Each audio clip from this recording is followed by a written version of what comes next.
वंदे पुरुषोत्तम। आज मैं आप लोगों के सामने, चूँकि आज विवेकानंद की जयंती है, उस उपलक्ष्य में ठाकुर जी से कुछ बातें हुई थी मानव निर्माण के संबंध में, और उसमें विवेकानंद का भी जिक्र आया था, सुभाष चंद्र बोस का भी जिक्र है।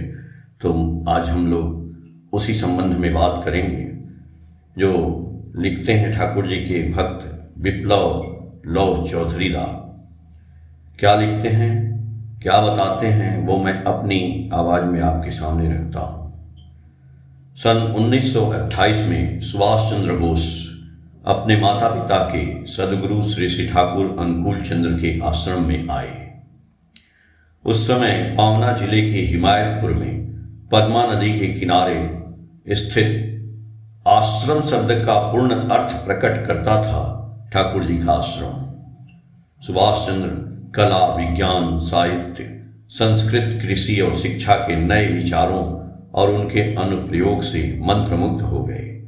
उन्होंने आश्रम के आध्यात्मिक गुरु के चरणों में प्रणाम किया और अपने विचार साझा किए।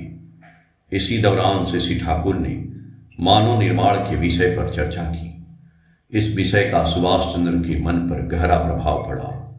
उन्होंने कहा, मैंने मानव निर्माण की आवश्यकता के बारे में तो सोचा है, लेकिन इसके लिए विवाह सुधार की आवश्यकता के बारे में नहीं सोचा। विवेकानंद ने भी मानव निर्माण की बात की थी, लेकिन उन्होंने यह नहीं बताया कि यह कैसे किया जाएगा। मुझे लगता है कि उन्होंने शिक्षा पर जोर दिया था, लेकिन अब मुझे लगता है कि यदि अच्छे चरित्र वाले बच्चे पैदा ही न हों तो केवल शिक्षा से क्या लाभ होगा। एक वृक्ष बीज से उगता है और बीज अच्छा होने पर ही वृक्ष अच्छा होगा। मैं आपकी बात समझ रहा हूँ, लेकिन इसमें काफ़ी समय लगेगा। श्री ठाकुर के शैक्षिक विचारों को साकार रूप देने के लिए नेताजी का अनुभव महत्वपूर्ण है।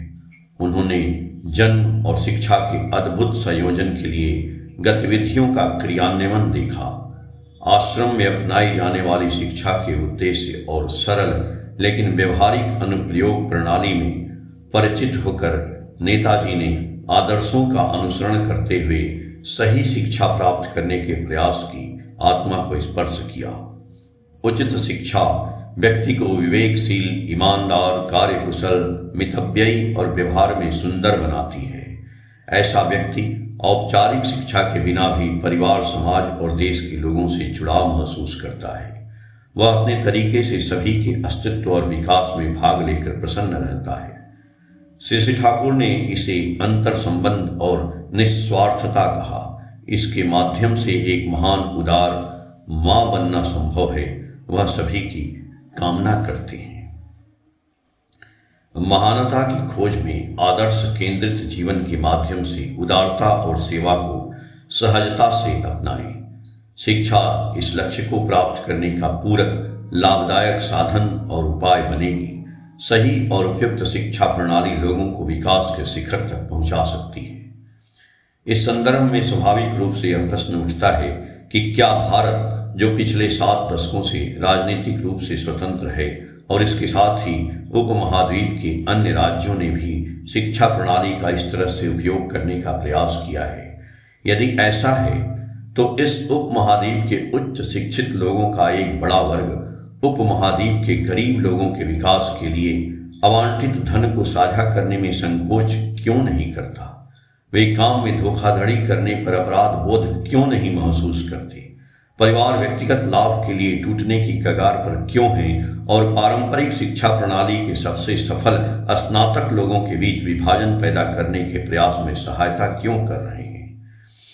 श्री ठाकुर ने सुभाष चंद्र बोस के समक्ष जिस प्रकार अपने शैक्षिक विचारों को प्रस्तुत किया और धर्मनिष्ठ सहावियों के जीवन के विकास के लिए उन्हें महत्व दिया, उस पर हमें विचार करने की आवश्यकता है। भाव शब्द का वास्तविक अर्थ है विकास की तैयारी।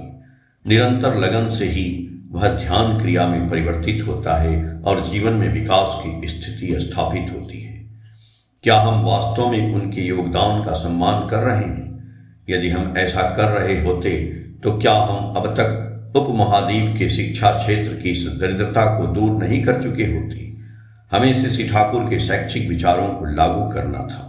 क्या हम जो शिक्षण पेशे से जुड़े हैं अपने शिक्षण क्षेत्र में छात्रों के बीच श्री ठाकुर के आदर्शों को स्थापित करने का प्रयास कर रहे हैं? जो भी ऐसा कर रहा है वह आप समझते हैं। प्रभावशीलता। श्री ठाकुर एक ही स्थान पर कहते हैं कि विचार और धर्म ही दीप्त तान का कारण है।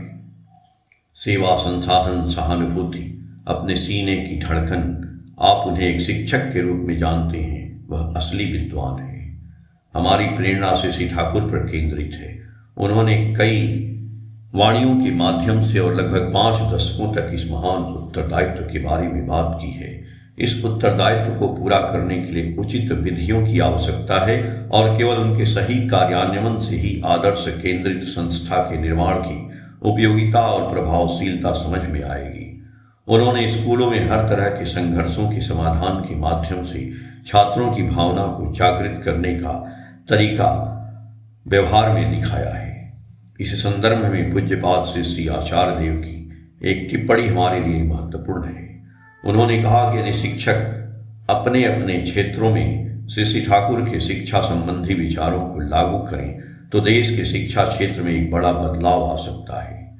देश की शिक्षा नीति चाहे जो भी हो, शिक्षकों द्वारा विद्यालयों में श्री ठाकुर के विचारों को लागू करने में कोई बाधा नहीं है। यदि हमने ऐसा बहुत पहले कर लिया होता तो कितनी ही समस्याएं हल हो जाती।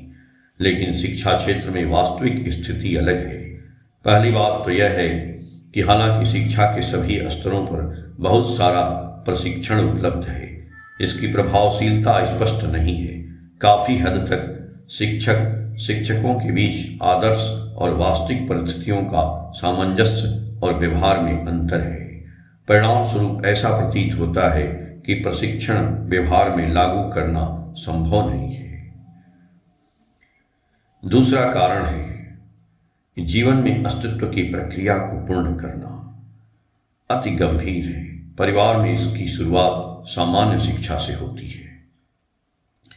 विद्यालयों में शिक्षा का विस्तार करने के बजाय शिक्षकों को शिक्षा का एक अलग तरीका देने सिखाया जाता है।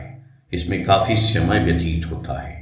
इसी कारण नए विषय शुरू करके रोचक पाठ्यक्रम बनाने की बजाय शिक्षक अपना सारा समय पाठ्य पुस्तकें तैयार करने में व्यतीत करते हैं। विद्यालयों में अभिभावक शिक्षक संवाद छात्रों की प्रगति या गिरावट पर रिपोर्ट के आदान प्रदान हेतु बैठकों तक ही सीमित रह गया है। यह जानना महत्वपूर्ण है कि शिक्षण पद्धति में आदर्श केंद्रित सोच के तत्वों को कैसे शामिल किया जाए, विद्यार्थियों में अच्छे नैतिक मूल्यों और आचरण का विकास कैसे किया जाए और पारिवारिक एवं स्कूली शिक्षा के बीच समन्वय कैसे स्थापित किया जाए। इसके लिए श्री ठाकुर अनुकूल चंद्र के शैक्षिक दर्शन को समय और परिवेश के अनुसार लागू करना आवश्यक है।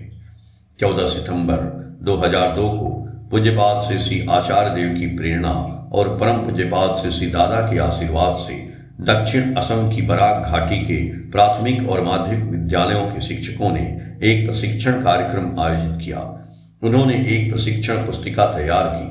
प्रशिक्षण के बाद 1 वर्ष के निरंतर मूल्यांकन से विद्यालयों में शिक्षा की गुणवत्ता में सुधार की जानकारी मिली। यह ज्ञात हुआ कि सत्संगी शिक्षकों द्वारा शिक्षा दर्शन को लागू करने के प्रयासों से आध्यात्मिक विकास और अच्छे कर्म करने में संतोष प्राप्त हुआ और स्वाभाविक दीक्षा का क्षेत्र सृजित हुआ। आदर्श केंद्रित तरीके से लोगों के विकास के लिए ऐसे कार्यक्रम अत्यंत महत्वपूर्ण हैं। हमें ऐसी विधियों, पुस्तकों की आवश्यकता है जो शिक्षा प्रक्रिया को अधिक गतिशील और अधिक उत्पादक बना सके। जब लोग योग्य हो जाएंगे तो उन्हें नौकरी पाने के लिए संघर्ष नहीं करना पड़ेगा, उन्हें भ्रष्टाचार के आगे झुकना नहीं पड़ेगा, बल्कि उनकी योग्यता उन्हें रोजगार के लिए पात्र बनाएगी। आजकल माता पिता अपने बच्चों को डॉक्टर, प्रौद्योगिकीविद, वकील, शिक्षक, पत्रकार या उच्च पदस्थ प्रशासक बनाने के लिए लाखों रुपए खर्च कर रहे हैं। हालांकि दयालु शिक्षकों की कमी महसूस हो रही है। देश के लिए मजबूत पुल, सड़कें और घर बनाने के लिए समर्पित प्रौद्योगिकीविद आम आदमी को अन्याय से बचाने के लिए ईमानदार वकील, जीवन के मार्ग पर मृत्युदंड पाने वाले को मार्गदर्शन देने वाले दयालु डॉक्टर, अंतरिक्ष में महान वस्तुओं की खोज में लगे अंतरिक्ष यात्री आदि सभी अपने अपने क्षेत्रों में निपुण हैं और शिक्षा इन्हीं पर आधारित है। एक शिक्षक ही शिक्षा को वास्तविक रूप देता है, इसलिए समाज में शिक्षकों की गुणवत्ता, जो हर चीज की जड़ है, हमेशा उच्च होनी चाहिए। श्री ठाकुर के आदर्शों का अनुसरण करने वाले परिवार एक विशिष्ट दृष्टिकोण अपनाते हुए गतिशील रहते हैं। वे चाहते हैं कि परिवार प्राचीन परंपराओं और पारंपरिक अच्छे व्यवहारों के दैनिक अभ्यास और परिष्करण के माध्यम से अपने बच्चों के हृदय में अपनी संस्कृति के प्रति आस्था जागृत करें। जब जड़ें खो जाती हैं तो बाहरी प्रभावों के कारण आत्मा सुस्त हो जाती है। औपचारिक शिक्षा प्राप्त करने की क्षमता पारिवारिक शिक्षा पर निर्भर करती है। श्री ठाकुर का मानव निर्माण का मिशन बहुत बड़ा है। परिवारों के लिए साधना में उन्नत सुधारक बनना अत्यंत महत्वपूर्ण है। परिवार में उन्नत सुधारक बनने मात्र से ही आदर्श आधारित व्यवहार और स्वाभाविक प्रवृत्तियों का आरोहण हो जाता है, परंतु इस परिवार की शुरुआत कहाँ से होती है? श्री ठाकुर की वाणी सुनने के बाद नेताजी ने महसूस किया कि अच्छे बीज बोए बिना अच्छी पीढ़ी का सृजन असंभव है। इसके लिए मानसिक स्वास्थ्य उतना ही महत्वपूर्ण है जितना शारीरिक स्वास्थ्य। मानसिक स्वास्थ्य के लिए ऐसे सोच की आवश्यकता है जो व्यक्ति को क्रूर प्रवृत्तियों के बंधन से मुक्त करके उसे उन पर नियंत्रण रखने में सक्षम बनाए। यदि माता पिता उच्च विचार और चेतना वाले हों तो यह स्वाभाविक रूप से अगली पीढ़ी में भी आ जाता है।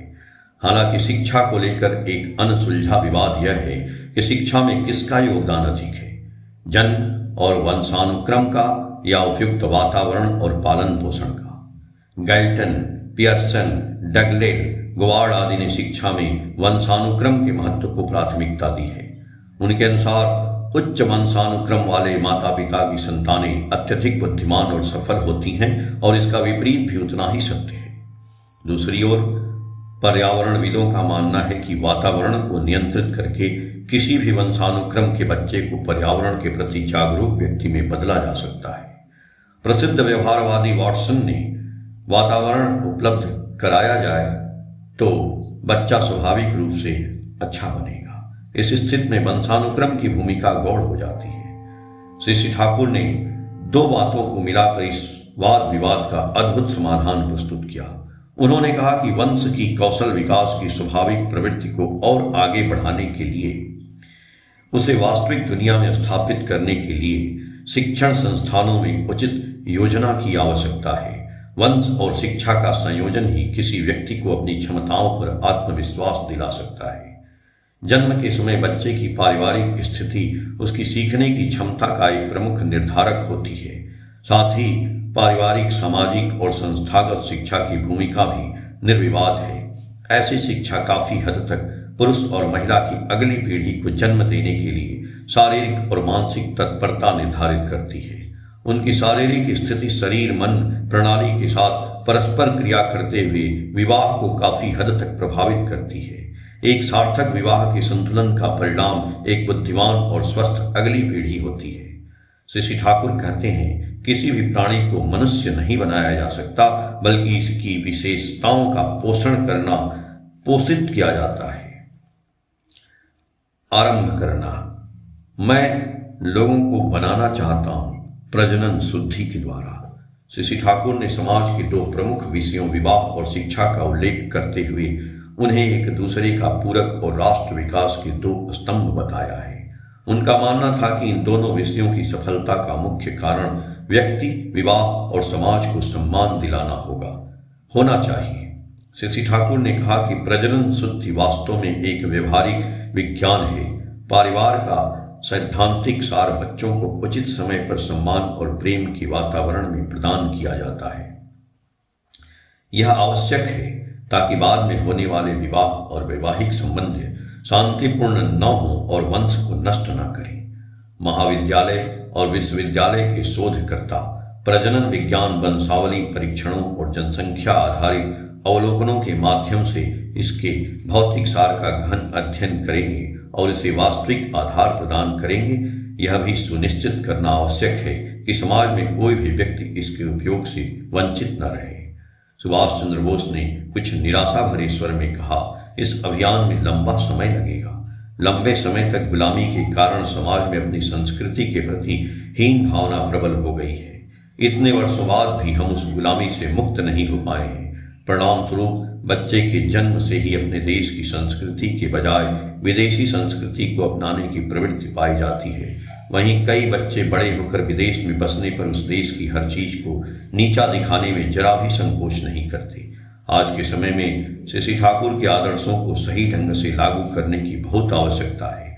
इनके माध्यम से शिक्षा और विवाह संबंधी सुधार स्वतः ही संपन्न हो जाएंगे और समाज में व्याप्त हीनता, प्रेमहीनता और दासता की मानसिकता का नाश होगा। श्री ठाकुर ने मनुष्य के अंतर्निहित गुणों और आत्मशक्ति के पूर्ण विकास के लिए जिस शिक्षा का उद्यम किया था वह इन समस्याओं का समाधान कर सकती है। जय